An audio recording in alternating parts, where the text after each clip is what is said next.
ഈ സുമലത സുരേഷിന്റെ പ്രണയം എങ്ങനെയാ വളരുന്നത്? ഒന്ന് പ്രേക്ഷകർക്ക് ഒരു സസ്പെൻസ് കൊടുത്തു കഴിഞ്ഞാൽ എവിടെ വെച്ചാൽ യാദൃശ്യമായിട്ട് ഈ ആ സംഭവത്തോടുകൂടി അത് വളരുന്നു, അതിനുശേഷം പിന്നെ പഠനം പന്തലിക്കുന്നു. ഈ സിനിമയിൽ നിങ്ങൾ കല്യാണം കഴിയൂ?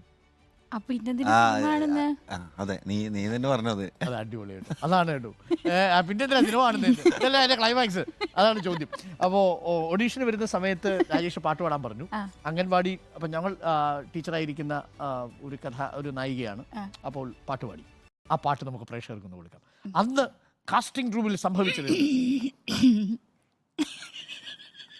ഈ പാട്ട് കേട്ടിട്ടാണ് ഞാൻ സെലക്ട് ചെയ്തത്. അതെ അതെ, ഞാൻ പാടാനോ? ആ പാടുപെടും. അല്ല, ഈ പാട്ട് കേട്ട അരുണേട്ടനും ഓഡീഷന് ചിത്രയെ സിനിമയിൽ എത്തിച്ച ആ പാട്ട് അല്ല, ഭയങ്കര സീരിയസ് ആയിട്ടില്ലേ എപ്പോഴും? അല്ല, ഇന്ന് പൈങ്കിളി മല കോറസ് പാടി ചിരിച്ചൂടാ. ആയിരം കണ്ണുമായി കാത്തിരുന്നു നിന്നെ ഞാൻ, എന്നിൽ നിന്നും പറന്നകന്നൊരു മലർത്തേൻ കിളി. അങ്ങനെ അരുണേട്ടനും പൈങ്കിളിയായി.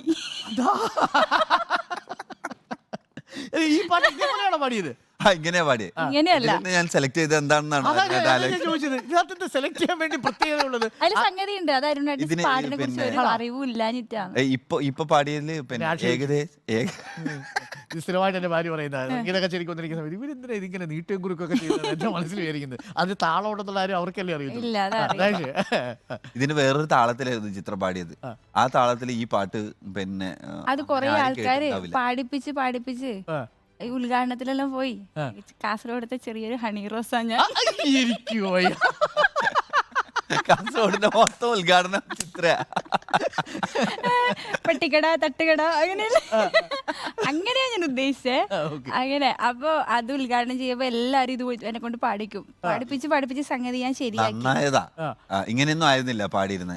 അന്നത്തെ പാട്ട് കേട്ട് കഴിഞ്ഞാൽ അപ്പൊ തന്നെ സെലക്ട് ചെയ്യുമായിരുന്നു. ആ മൂടായിരുന്നു. ഓക്കെ, നമുക്ക് സന്തോഷമുള്ള ഒരു കാര്യം, ഞങ്ങളുടെ ഈ മോർണിംഗ് ഷോയുടെ ടീമിൽ തന്നെയുള്ള നമ്മുടെ കോർഡിനേറ്ററായ ആതിരയുടെ അച്ഛൻ ഗോപിനാഥ് ഈ സിനിമയിൽ ഒരു പ്രധാന കഥാപാത്രത്തെ അവതരിപ്പിക്കുന്നു. എനിക്കൊന്നു താങ്കളുടെ ചേട്ടനായിട്ടോ മറ്റോ ആണോ? അതെ, ഗോപിയേട്ടൻ പറഞ്ഞായിരുന്നു ആതിര വർക്ക് ചെയ്യുന്നുണ്ട്. അതെ, ആതിര നമ്മുടെ മോർണിംഗ് ഷോയിലെ നമ്മുടെ പ്രൊഡ്യൂസറാണ്. അപ്പോൾ അതും ഒരു സന്തോഷമുള്ള കാര്യം. അപ്പോൾ ആ സിനിമയ്ക്ക് നമുക്കൊരു പ്രത്യേകതയുണ്ട്. അപ്പോൾ ഇനി ആ സിനിമയിലേക്ക് വന്നു കഴിഞ്ഞാൽ അതിന് മുമ്പ് എനിക്ക് അറിയേണ്ടത്, അങ്ങനെ സിനിമയിലെത്തി, ഓഡീഷൻ കഴിഞ്ഞു, ആദ്യത്തെ ക്യാമറ ഓൺ ആവുന്നു, അപ്പോൾ വരാൻ പറയുന്നു, ഷൂട്ട് തുടങ്ങുന്നു. അല്ല, എന്താ കേസ് ഷൂട്ട് അതാണല്ലോ ഫസ്റ്റ് ഫ്രെയിം, അതല്ലേ? അപ്പൊ ഫസ്റ്റ് ഫ്രെയിം ആ അനുഭവം എന്തായിരുന്നു? ഫസ്റ്റ് പേടിച്ചിങ്ങനെ ഞാനിങ്ങനെ എൻ്റെ ഹെയർ എല്ലാം ചെയ്യുന്ന സമയത്ത് ഞാൻ ഇരിക്കുമ്പോൾ രാജേട്ടൻ ഭയങ്കര സീരിയസ് ആയിട്ട് അതിൽ ഇതിലെല്ലാം പോകുന്നുണ്ട്. അപ്പോൾ പ്രശ്നമൊന്നുമില്ല. കുറച്ച് കഴിയുമ്പോൾ രാജേട്ടൻ്റെ ആ ഒരു കോസ്റ്റ്യൂമിൽ വന്നപ്പോൾ എനിക്ക് ചിരിച്ച് ചത്ത് ഞാൻ. അത് മറ്റേ ഓട്ടോയിൽ പോകുന്നൊരു സീനില്ലേ, അതായിരുന്നു ആ ഒരു അറ്റേല രാജേഷേട്ടൻ വന്നത്. അത് കണ്ടിട്ട് ഒരു പിങ്ക് കളർ ഒരു സ്യൂട്ടൽ അല്ലേ, അതിലിട്ട് ഞാൻ ചിരിച്ചു ചത്ത്. പിന്നെ അന്ന് ഡയലോഗൊന്നും ഇല്ലാത്തോണ്ട് രക്ഷപ്പെട്ട്. എനിക്ക് രാജേഷേട്ടനെ കാണുന്നോറും ചിരി വരികയില്ല. ആ ചിരി ഇപ്പോഴും അവസാനിച്ചിട്ടില്ല. ഇല്ല, ഇത് പേടിച്ചിട്ടില്ല ചിരിയാണോ? നിങ്ങളെ മുമ്പിലല്ലേ ഇരിക്കുന്നത്. വീണ്ടും ആക്ഷേപിക്കുന്നു, പാട്ടറിയത്തില്ല എന്ന് പറഞ്ഞു, ഞാനൊരു ഭീകരനാണെന്ന് പറയുന്നു. അല്ല, അതിങ്ങനെ ഇതെല്ലാം കാണുമ്പോ മറ്റേ ജൂനിയർ മാൻഡ്രേക്ക്. ശരി.